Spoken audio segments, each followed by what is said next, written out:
شروع اللہ کے نام سے جو بڑا مہربان نہایت رحم والا ہے۔ تمہارے پروردگار کی قسم، یہ لوگ جب تک اپنے تنازعات میں تمہیں منصف نہ بنائیں اور جو فیصلہ تم کر دو اس سے اپنے دل میں تنگ نہ ہو بلکہ اس کو خوشی سے مان لیں، تب تک مومن نہیں ہوں گے۔ اور اگر ہم انہیں حکم دیتے کہ اپنے آپ کو قتل کر ڈالو یا اپنے گھر چھوڑ کر نکل جاؤ تو ان میں سے تھوڑے ہی ایسا کرتے، اور اگر یہ اس نصیحت پر کاربان ہوتے جو ان کو کی جاتی ہے تو ان کے حق میں بہتر اور دین میں زیادہ ثابت قدمی کا موجب ہوتا، اور ہم ان کو اپنے ہاں سے اجر عظیم بھی عطا فرماتے اور سیدھا راستہ بھی دکھاتے۔ اور جو لوگ خدا اور اس کے رسول کی اطاعت کرتے ہیں وہ قیامت کے روز ان لوگوں کے ساتھ ہوں گے جن پر خدا نے بڑا فضل کیا، یعنی انبیاء اور صدیق اور شہید اور نیک لوگ، اور ان لوگوں کی رفاقت بہت ہی خوب ہے۔ یہ خدا کا فضل ہے اور خدا جاننے والا کافی ہے۔ مومنوں، جہاد کے لیے ہتھیار لے لیا کرو، پھر یا تو جماعت جماعت ہو کر نکلا کرو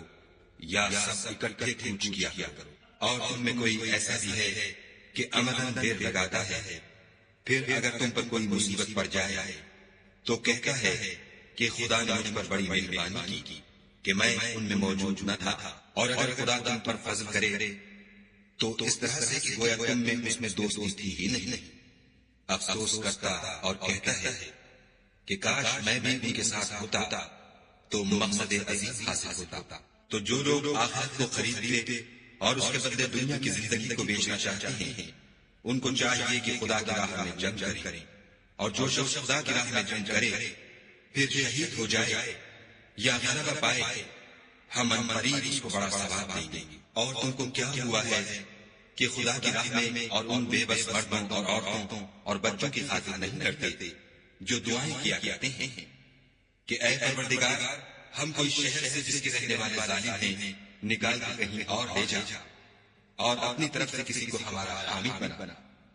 اور اپنی ہی طرف سے کسی کو ہمارا مددگار مقرر فرما۔ جو مومن ہیں وہ تو خدا کے لیے لڑتے ہیں اور جو کافر ہیں وہ بتوں کے لیے لڑتے ہیں، سو تم شیطان کے مددگاروں سے لڑو اور ڈرو مت، کیونکہ شیطان کا داؤ بودا ہوتا ہے۔ بھلا تم نے ان لوگوں کو نہیں دیکھا جن کو پہلے یہ حکم دیا گیا تھا کہ اپنے ہاتھوں کو جنگ سے روکے رہو اور نماز پڑھتے اور زکات دیتے رہو، پھر جب ان پر جہاد فرض کر دیا گیا تو بعض لوگ ان میں سے لوگوں سے یوں ڈرنے لگے جیسے خدا سے ڈرا کرتے ہیں، بلکہ اس سے بھی زیادہ اور بڑبڑانے لگے کہ اے خدا تو نے ہم پر جہاد جلد کیوں فرض کر دیا، تھوڑی مدت اور ہمیں کیوں مہلت نہ دی۔ اے پیغمبر ان سے کہہ دو کہ دنیا کا فائدہ بہت تھوڑا ہے اور بہت اچھی چیز کو پرہیزگار کے لیے نجات آخرت ہے، اور تم پر بھاگے برابر بھی ظلم نہیں کیا جائے گا۔ اے جہاد سے ڈرنے والو تم کہیں رہو، موت تو تمہیں آنا رہے گی، خواہ بڑے بڑے محلوں میں رہو۔ اور ان لوگوں کو اگر کوئی فائدہ پہنچتا ہے تو کہتے ہیں یہ خدا کی طرف سے ہے، اور اگر کوئی غضب پہنچتا ہے تو اے محمد صلی اللہ علیہ وآلہ وسلم تم سے کہتے ہیں کہ یہ غضب آپ کی وجہ سے ہمیں پہنچا ہے، کہہ دو کہ رنج و راحت سب اللہ ہی کی طرف سے ہے۔ ان لوگوں کو کیا ہو گیا ہے کہ بات بھی نہیں سمجھ سکتے۔ اے آدم زاد تجھ کو جو فائدہ پہنچے وہ خدا کی طرف سے ہے، اور جو نقصان پہنچے وہ تیری ہی شامت اعمال کی وجہ سے ہے۔ اور اے محمد صلی اللہ علیہ وآلہ وسلم ہم نے تم کو لوگوں کی ہدایت کے لیے پیغمبر بنا کر بھیجا ہے، اور اس بات کا خدا ہی گواہ کافی ہے۔ جو شخص رسول کی فرما برداری کرے گا تو بے شک اس نے خدا کی فرما برداری کی، اور جو نافرمانی کرے تو اے پیغمبر تمہیں ہم نے ان کا نگہبان بنا کر نہیں بھیجا۔ اور یہ لوگ منہ سے تو کہتے ہیں کہ آپ کی فرما برداری دل سے منظور ہے، لیکن جب تمہارے پاس سے چلے جاتے ہیں تو ان میں سے بعض لوگ رات کو تمہاری باتوں کے خلاف مشورے کرتے ہیں، اور جو مشورے یہ کرتے ہیں خدا ان کو لکھ لیتا ہے۔ تو ان کا کچھ خیال نہ کرو اور خدا پر بھروسہ رکھو، اور خدا ہی کافی کارساز ہے۔ بھلا یہ قرآن میں غور کیوں نہیں کرتے؟ اگر یہ خدا کے سوا کسی اور کا کلام ہوتا تو اس میں بہت سا اختلاف پاتے، اور جب ان کے پاس امن یا خوف کی کوئی خبر پہنچتی ہے تو اسے مشہور کر دیتے ہیں، اور اگر اس کو پیغمبر اور اپنے سرداروں کے پاس پہنچاتے تو تحقیق کرنے والے اس کی تحقیق کر لیتے، اور اگر تم پر خدا کا فضل اور اس کی مہربانی نہ ہوتی تو چند اشخاص کے سوا سب شیطان کے پیرو ہو جاتے۔ تو اے محمد صلی اللہ علیہ وآلہ وسلم، تم خدا کی راہ میں لڑو، تم اپنے سوا کسی کے ذمہ دار نہیں ہو، اور مومنوں کو بھی ترغیب دو۔ قریب ہے کہ خدا کافروں کی لڑائی کو بند کر دے،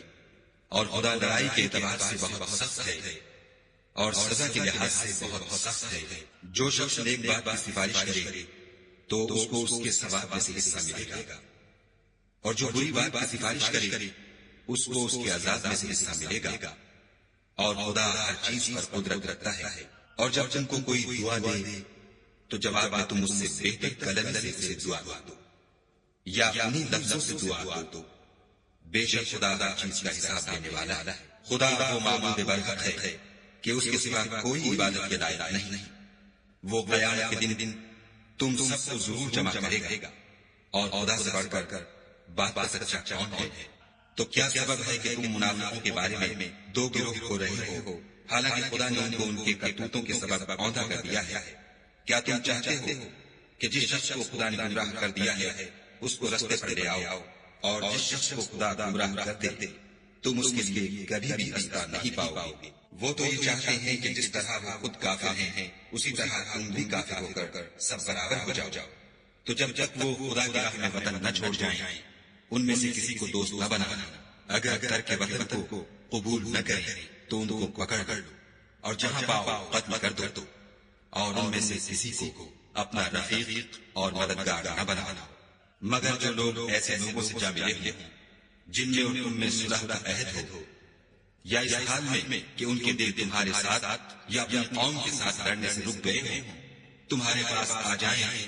تو اعتراض ضرور نہیں، اور اگر خدا چاہتا تو ان کو تم پر غالب کر دیتا تو وہ تم سے ضرور لڑتے۔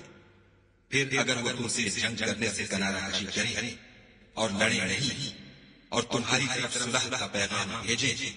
تو خدا نے تمہارے لیے ان پر زبردستی کرنے کی کوئی سبیل مقرر نہیں کی۔ تم کچھ اور لوگ ایسے بھی پاؤ گے جو یہ چاہتے ہیں کہ تم سے بھی امن میں رہیں اور اپنی قوم سے بھی امن میں رہیں، لیکن جب فتنہ انگیزی کو بلایا جائے تو اس میں اوندھے منہ گر پڑے۔ تو ایسے لوگ اگر تم سے لڑنے سے کنارہ کشی نہ کریں اور نہ تمہاری طرف پیغام صلح بھیجیں اور نہ اپنے ہاتھوں کو روکیں تو ان کو پکڑ لو اور جہاں پاؤ قتل کر دو۔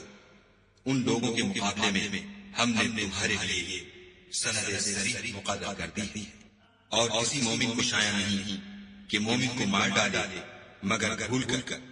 اور جو بھول کر بھی مومن کو مار ڈالے تو ایک مسلمان غلام آزاد کر دے اور دوسرے مقتول کے وارثوں کو خون بہا دے۔ ہاں اگر وہ معاف کر دیں تو ان کو اختیار ہے۔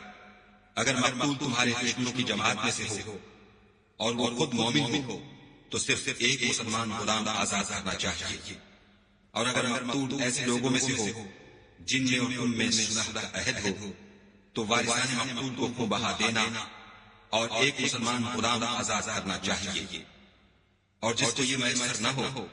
وہ متواتر 2 مہینے کے روزے رکھے۔ یہ کفارہ خدا کی طرف سے قبول توبہ کے لیے ہے، اور خدا سب کچھ جانتا اور بڑی حکمت والا ہے۔ اور جو شخص مسلمان کو قصداً مار ڈالے گا تو اس کی سزا دوزخ ہے جس میں وہ ہمیشہ جلتا رہے گا، اور خدا اس پر غضبناک ہوگا اور اس پر لعنت کرے گا، اور ایسے شخص کے لیے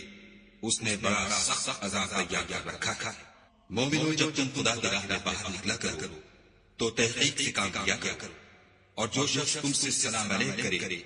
اس سے یہ نہ کہو کہ تم مومن نہیں ہو، اور اس سے تمہاری غرض یہ ہو کہ دنیا کی زندگی کا فائدہ حاصل کرو۔ سو خدا کے نزدیک بہت سی غنیمتیں ہیں، تم بھی تو پہلے ایسے ہی تھے، پھر خدا نے تم پر احسان کیا، تو آئندہ تحقیق کر لیا کرو، اور جو عمل تم کرتے ہو خدا کو سب سے خبر ہے۔ جو مسلمان گھروں میں بیٹھ رہتے اور لڑنے سے جی چراتے ہیں اور کوئی عذر نہیں رکھتے وہ اور جو خدا کی راہ میں اپنے مال اور جان سے لڑتے ہیں وہ دونوں برابر نہیں ہو سکتے۔ مال اور جان سے جہاد کرنے والوں کو بیٹھ رہنے والوں پر اللہ نے درجے میں فضیلت بخشی اور گو نیک وعدہ سب سے ہے، لیکن اجر عظیم کے لحاظ سے خدا نے جہاد کرنے والوں کو بیت رہنے والوں پر کہیں فضیلت بخشی، یعنی خدا کی طرف سے درجات میں اور بخشش میں اور رحمت میں، اور خدا بڑا بخشنے والا اور مہربان ہے۔